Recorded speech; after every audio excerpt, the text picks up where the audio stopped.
नमस्कार मेरे प्यारे किसान साथियों, आप सभी का एक बार फिर से स्वागत है हमारी चैनल एल पटेल में। काफ़ी समय के बाद हमारा वीडियो आ रहा है, उसका कारण भी है काफ़ी सारे, जो कि मैं आपको धीरे धीरे करके वीडियोस में बताता जाऊंगा। उससे पहले समझते हैं हम सोयाबीन की बोनी में कुछ सावधानियां जो कि किसान भाइयों को रखना चाहिए उसके बारे में। अभी सबकी सोइंग हो चुकी होगी लगभग, क्योंकि हम काफ़ी लेट हो चुके हैं वीडियो बनाने में। तो जिन जिन किसान भाइयों की सोइंग हो चुकी है, अगर उन्होंने प्री इमर्जेंस वाले हर्बिसाइड नहीं डाले हैं, मतलब उगने से पहले डाले जाने वाले हर्बिसाइड अगर नहीं डाले हैं, तो वो अब हर्बिसाइड जो डाले उसमें सावधानी रखें। सावधानी आपको ऐसी रखनी है कि अगर आपके क्षेत्र में चौड़ी पत्ती के खरपतवार ज़्यादा पनपते हैं, तो उसके लिए स्पेशल कैटेगरी जो चौड़ी पत्ती की खरपतवार है उसकी हमने वीडियो बना कर रखी है, उसको देखकर आप समझ सकते हैं।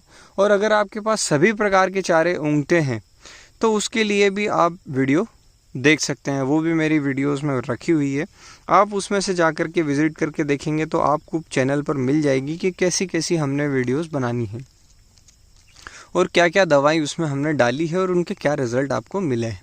अब हम बात करते हैं कि हमने क्या किया। तो हमने जो है चारा मार का बीते साल में ट्रायल किया था, जो कि हमने आपको बताया था कि मैक्स जो है वो कैसे काम कर रही थी और मार्क कैसे काम कर रहा था और स्ट्रॉन्ग आर्म कैसे काम कर रहा था। इस साल से हमने ट्राई किया है कि हमने खरपतवार नाशक डालना ही बंद कर दिया है। अब हम जो काम कर रहे हैं वो ये कुलपनी वाला सिस्टम है, जिसमें हम कुलपे के थ्रू हमारी सोयाबीन को संभालने की कोशिश कर रहे हैं। चलिए अब हम बात करते हैं कि सोयाबीन को हमने संभाल तो लिया है, अब हमको अच्छी पैदावार के लिए क्या करना होगा। तो जो किसान भाइयों ने सोइंग कर दी है, वैरायटीज़ के हिसाब से आपको सिलेक्शन किया होगा। स्टेम फ्लाई की रेजिस्टेंस वैरायटीज़ की हमने वीडियो बना रखी थी, उसको किसी किसान भाई ने देखा होगा, किसी ने नहीं देखा होगा। तो जो नई वैरायटीज़ आई है उनके अंदर स्टेम फ्लाई का प्रकोप नहीं है। कुछ इसी प्रकार का कीड़ा स्टेम फ्लाई का दिखता है, जो कि हमारे पौधों पर धीरे धीरे करके अटैक करता है और हमारे पौधों के अंदर स्टेम फ्लाई का प्रकोप लाने के बाद हमारे प्रोडक्शन को गिरा देता है। हमने अपने फॉर्म में क्या किया है कि सभी वैरायटी रेजिस्टेंस डाली है। ये सामने आपको जो दिख रही है ये ब्लैक बोल्ट है। उसके साथ में कुछ ट्रायल्स भी चलते रहते हैं हमारे ही खेतों में। वहाँ पर भी आपको एक वैरायटी दिख रही होगी, ये यहाँ पर ब्लैक बोल्ट ही बोई हुई है। ये कुछ एक नए ट्रायल्स है जो कि हाथ से बोए गए हैं, इसलिए आपको चांस सही नहीं दिखेंगे। ये एक वैरायटी अलग है, ये एक अलग ट्रायल पे चल रही है। उसी के आगे आप देखेंगे तो ये एक अलग ट्रायल पे है, उसके आगे अलग है, उसके आगे अलग है, उसके आगे अलग है। ये हम इसलिए करते हैं ताकि हम समझ सकें कि वैरायटीज़ का परफॉर्मेंस हमारे मिट्टी के हिसाब से कैसा आता है और गवर्नमेंट जो रिलीज़ कर रही है नई नई वैरायटीज़, इनके अंदर क्या इम्प्रूवमेंट लाया है और क्या डिप्रूवमेंट है, जिससे कि सोयाबीन्स की वैरायटीज़ जो हैं वो मार्केट नहीं बना पाती। जैसे कि एग्जाम्पल के तौर पे आपको पता होगा कि 2069 की जो मार्केट है वो काफ़ी कम रहा।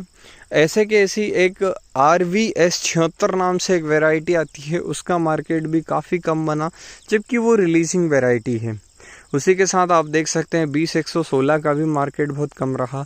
क्यों रहा, उस चीज़ को एनालाइज करने के लिए हम हमारे खेतों में ट्रायल्स ज़रूर लेते हैं और इस तरीके से थोड़ा थोड़ा हम सीखते रहते हैं। अगर आप हमारे पास के हो, लोकल एरिया को हो, तो आप ये वैरायटीज़ को विज़िट कर सकते हैं। ये जो ट्रायल्स लगे हैं ये वैरायटीज़ कुछ नई वैरायटी है, इनके सीड उतनी ज़्यादा मात्रा में हमको नहीं मिल पाते हैं, लेकिन फिर भी जितना मिलता है उतना ट्राई करने की कोशिश करते हैं।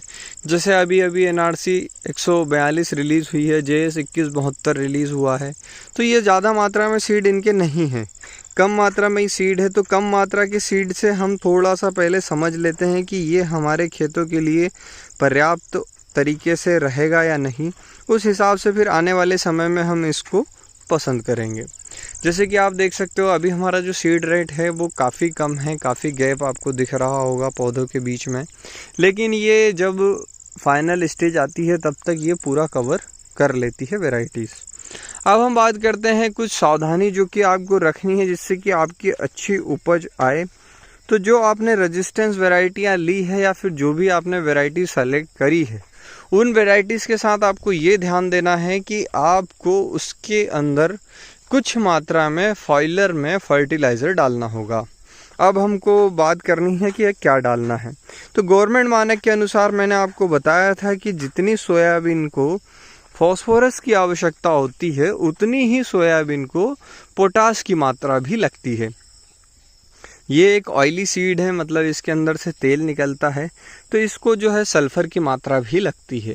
तो आपको जो कॉम्बिनेशन बनाना है वो मैंने इससे पहले वाली एक बार वीडियो में बता चुका हूँ, और एक बार और मैं बता देता हूँ कि जिन किसान भाइयों को इसके अंदर फर्टिलाइज़र डालना है, मतलब खाद डालना है, उन्हें 25 किलो DAP प्रति एकड़ डालनी चाहिए।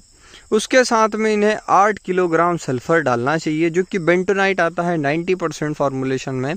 और उसी के आगे आपको पोटाश की मात्रा लेनी है, और पोटाश की जो मात्रा लेनी है वो 13 किलोग्राम प्रति एकड़ के हिसाब से लेनी है। इस प्रकार से अगर आप डालेंगे तो आपकी जो फसल है उसकी ग्रोथ काफ़ी अच्छी आएगी, और उसी के साथ आपको प्रोडक्शन भी काफ़ी अच्छा मिलेगा। इन बातों को ध्यान रख के आप वैरायटी की सोइंग करें, और उसी के साथ आप वैरायटी का सिलेक्शन करें। साथ ही साथ आप ये खाद जब डालें उसके बाद कुलपनी करें। जैसे कि आप देख सकते हैं हमारे यहाँ हमने ये खाद का डोज डाल चुके हैं, ये आपको सफ़ेद सफ़ेद कहीं पर दिख रहा होगा। ये डालने के बाद हमने कुलपनी की है। कुलपनी मतलब जो डोरा कुल्पा जो भी कहते हैं।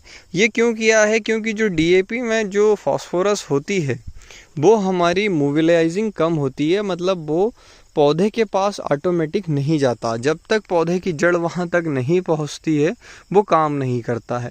इसलिए इसको डालने के बाद जब कुलपनी करेंगे तो ये मिट्टी चढ़ जाती है पौधे के पास, और जो हमारा खाद होता है वो पौधे के तरफ सरक जाता है, जिससे कि हमारी फसल को खाद तुरंत मिलता है और उसका उठाव आपको देखने को मिल जाएगा। हम इसके बाद आपको वीडियो ज़रूर बताएंगे यही प्लॉट की इसी कंडीशन पे लगभग 20 दिन बाद, ताकि आपको पता चलेगा कि कितना इससे फ़ायदा होता है। साथ ही जिन किसान भाइयों ने बोनी अभी तक नहीं करी है वो एक चीज़ को ध्यान रखें कि पौधों में जो है गैप आपको रखना ज़रूरी है। ये जो कतार से कतार की दूरी है हमारे यहाँ पर 14 इंच है। अगर आपके पास लेड वैरायटी है तो आप इसे 16 इंच भी बो सकते हैं, और अगर आपके पास ज़्यादा लेड वैरायटी है तो आप 18 इंच भी बो सकते हैं। लेकिन मिनिमम आपको जो गैप रखना है वो 12 इंच रखना ही है। उससे कम आप गैप रखते हैं तो सोयाबीन को काफ़ी ज़्यादा नुकसान पहुँचता है। नुकसान ऐसे पहुँचता है कि आपकी जो फसल होती है वो फूल आने से पहले ही पूरी घनी हो जाती है। जब घनी होती है तो परागण प्रोसेस कम होती है, मतलब पौधों से जो फूल के अंदर परागण होना चाहिए वो हवा सर्कुलेशन कम होता है, इसलिए परागण नहीं होता, जिससे कि आपको एवरेज कम मिलता है। तो ये कारण है जिससे कि हमारे को ओवरऑल उपज पर नुकसान पहुंचता है। इसलिए आप वैरायटी का सिलेक्शन करें, और वैरायटी के साथ उसका गैप का सिलेक्शन भी साथ में रखें। जिन किसान भाइयों ने 9 या 10 या उससे कम इंच में सोयाबीन बोई है उन लोगों के लिए सलाह है कि आप सोयाबीन बोना बंद कर दीजिए, क्योंकि वहाँ पर सिर्फ आप सोयाबीन का प्रोडक्शन लेते हैं, मतलब आप सोयाबीन उगाते हैं और उसे काट लेते हैं, आप उसकी उपज नहीं ले रहे हैं। क्योंकि जितना सघन रहता है पौधा उतना कम ऑयल कंटेंट आता है और उतना ही कम वजन भी आता है। तो इस बात को ध्यान रखते हुए आपको पौधों में गैप रखना काफ़ी ज़्यादा ज़रूरी है। उसी के साथ सीड की मात्रा का भी मैं आपको रेशियो बताऊंगा, वो भी इस बार आपको पौधों के पास विजिट करके दिखाऊंगा, ताकि क्या है कि आपको क्लियर हो सके। क्या है, काफ़ी किसान भाई सोचते हैं कि कम सीड रेट में हमारे पौधों की हाइट नहीं बढ़ती। तो ये सोचना जो है जिन जिन किसान भाइयों का है उसे गलत सिद्ध करने के लिए हमने अभी ट्रायल लिए हैं। वो अलग अलग ट्रायल्स में आपको बताऊंगा, जिससे कि आपको क्लियर हो जाएगा कि पौधों के अंदर संख्या और उसी के साथ गैप से क्या फ़र्क पड़ता है। बाकी वीडियो देखने के लिए धन्यवाद।